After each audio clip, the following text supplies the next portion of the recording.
Welcome back to Learn English Grammar Hacks, the podcast that makes tricky grammar rules feel like a piece of cake. I'm Adam. And I'm Sarah. We are so glad you're joining us. In our last episode, we powered up our sentences with the magic of parallel structure. Today, we're tackling one of the most common, most notorious, and, let's be honest, most frustrating mix-ups in the entire English language. That's right. We're talking about the epic battle of the apostrophe, the tiny punctuation mark that causes so much confusion.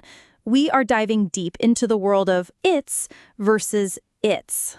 I saw a text from a friend the other day that said, "My new puppy is adorable. Look at its little paws." And for a split second, my brain just short-circuited. It's a mistake that even seasoned writers make, and it pops up everywhere. In emails, on social media, even on professional signs. It's the grammar equivalent of a banana peel on the sidewalk. You don't see it coming, and suddenly your perfectly crafted sentence takes a tumble. But fear not, grammar hackers. By the end of this 15-minute episode, you will have a simple, foolproof method to get this right every single time. No more second guessing, no more staring at your screen wondering apostrophe or no apostrophe. Let's get this sorted, once and for all. All right, let's not waste any time. Speaker 2, break it down for us. What is the fundamental difference between it's with an apostrophe and it's without one? It's actually wonderfully simple when you see it clearly. It's with the apostrophe is a contraction. That's just a fancy word for two words that have been squished together to make a shorter one. So what two words are being squished together? It's is always, always, always short for either it is or it has. The apostrophe is like a little flag that says, hey, a letter is missing here. In it is, the apostrophe takes the place of the letter I. In it has, it takes the place of the letters H and A. Okay, so examples would be, it's a beautiful day outside. That's short for, it is a beautiful day. Or, it's been a long week. That's short for, it has been a long week. Exactly. So what about it's with no apostrophe? That one is the possessive. It shows ownership. It tells you that something belongs to something else. Like when you say, the dog wagged its tail. The tail belongs to the dog. Or, the company celebrated its success.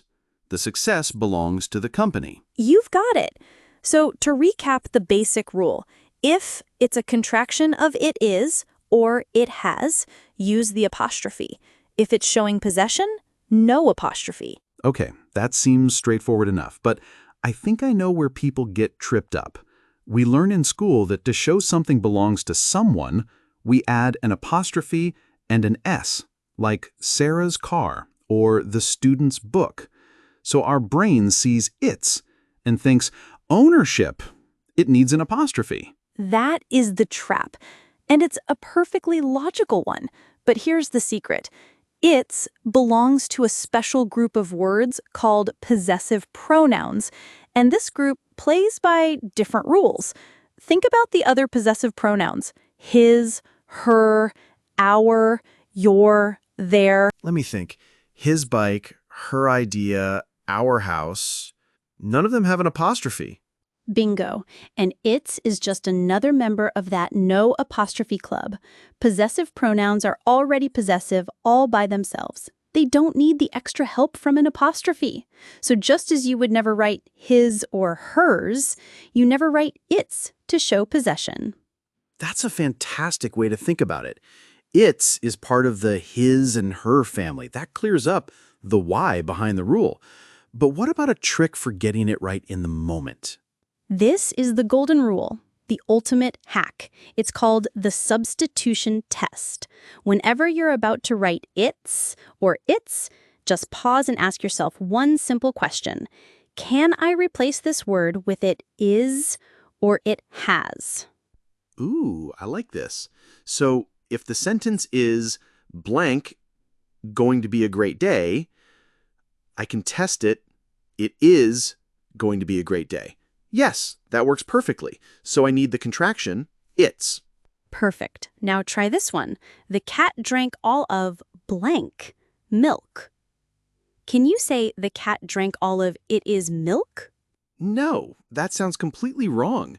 So it must be the other one, the possessive, it's. The milk belongs to the cat. This is brilliant. It's a simple check that works every time. Now, before we get to our practice round, we have to address the shadowy figure lurking in the corner, the evil twin of this duo. Speaker 2, what can you tell us about it's, with the apostrophe after the S? Let me make this as clear as possible for everyone listening. It's, with the apostrophe after the S, is not a word. It is never, ever correct in English. If you see it, it's a mistake. If you feel the urge to write it, resist. Just pretend it doesn't exist. So we have it's for it is, it's for possession, and it's for the trash can. Got it. All right, grammar hackers, it's time to test your new skills. We're going to give you a sentence with a blank. You decide if it needs it's or its. Use the substitution test. We'll give you a few seconds to think. Ready? Sentence number 1.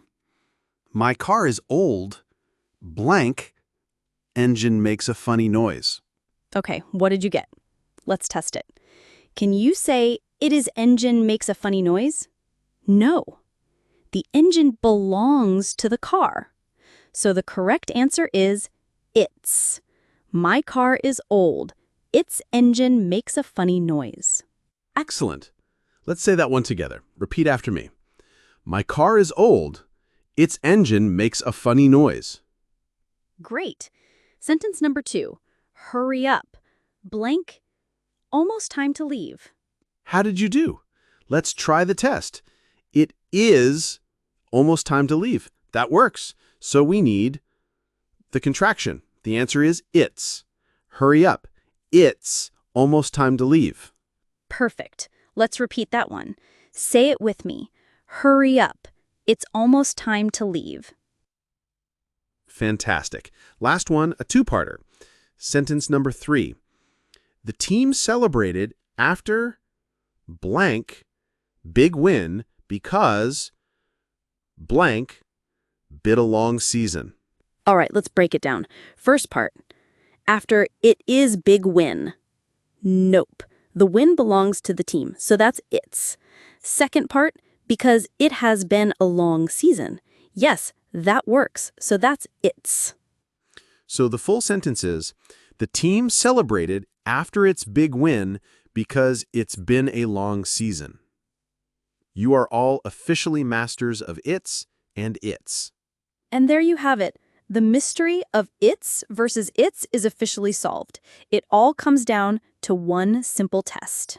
That's right. Just ask yourself if you can substitute it with it is or it has. If you can, use its with an apostrophe. If you can't, and you're showing ownership, use its with no apostrophe. Our challenge for you this week is to become an its versus its detective. Notice it everywhere in articles, on signs, in your text messages. See if people are getting it right. It's a great way to make the rules stick in your own mind. That's all the time we have for episode 7 of Learn English Grammar Hacks. If you found this tip helpful, please subscribe to our podcast so you won't miss our next episode where we'll be tackling another tricky topic. And we'd love it if you left us a review. It helps other grammar learners find the show. Until next time, keep your apostrophes in the right place.